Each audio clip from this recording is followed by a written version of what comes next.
प्रोविंसल्स और provincial teams और सभी सिस्टर्स, आज हम सभी एक विशेष अवसर पर एकत्रित हुए हैं जब हम हमारे महान संस्थापक आदरणीय फादर जॉन किराकोडन को श्रद्धांजलि देने के लिए एक साथ आए हैं। उनका जीवन न केवल साधारण जीवन था, बल्कि वह एक ऐसा प्रकाश स्तंभ थे जिसने सेवा, प्रेम और करुणा के मार्ग में चलने का मार्गदर्शन दिया। उनके जीवन के हर एक पहलू में ईश्वर के प्रति असीम भक्ति और मानवता के लिए निस्वार्थ सेवा की भावना दिखाई पड़ती है।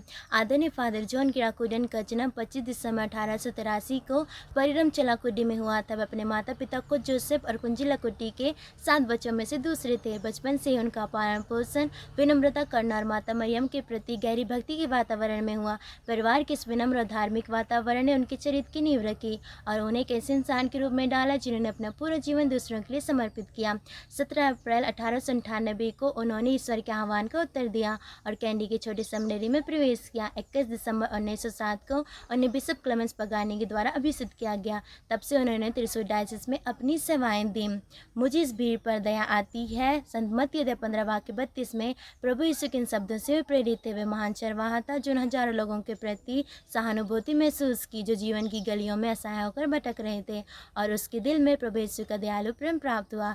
लेकिन आदरणीय फादर जॉन किराकोडन का सबसे महान योगदान था संत मर्त धर्म समाज की स्थापना। 15 अगस्त 1948 को स्थापित इस धर्म समाज की प्रेरणा उन्हें संत मर्ता से मिली, जो प्रभु यीशु की सच्ची अनुयायी और सेविका थी। उन्होंने चाहा कि जिस प्रकार संत मर्ता ने अपने घर को प्रभु यीशु का विश्राम स्थल बनाया, उसी प्रकार उनकी धर्म बहनें भी प्रभु यीशु के प्रेम और करुणा का प्रतीक बने। आदरणीय फादर जॉन किराकोडन ने अपने जीवन में कई चर्चों और संस्थाओं की स्थापना की, जैसे West Fort Saint Anne church, Velikulangara holy family church, जो आज भी उनके जीवन के आदर्शों और उनकी सेवाओं के प्रमाण हैं। उन्होंने कभी भी अपनी प्रशंसा की चाह नहीं की, बल्कि शांतिपूर्वक दूसरों की सेवा की। 15 नवंबर 1960 को जब उनका जीवन काल समाप्त हुआ, तब उन्होंने अपनी सभी अच्छाइयों को अपने शिष्यों में स्थानांतरित किया और प्रभु के चरणों में विश्राम किया। लेकिन आज भी उनकी आत्मा हमारे बीच जीवित है।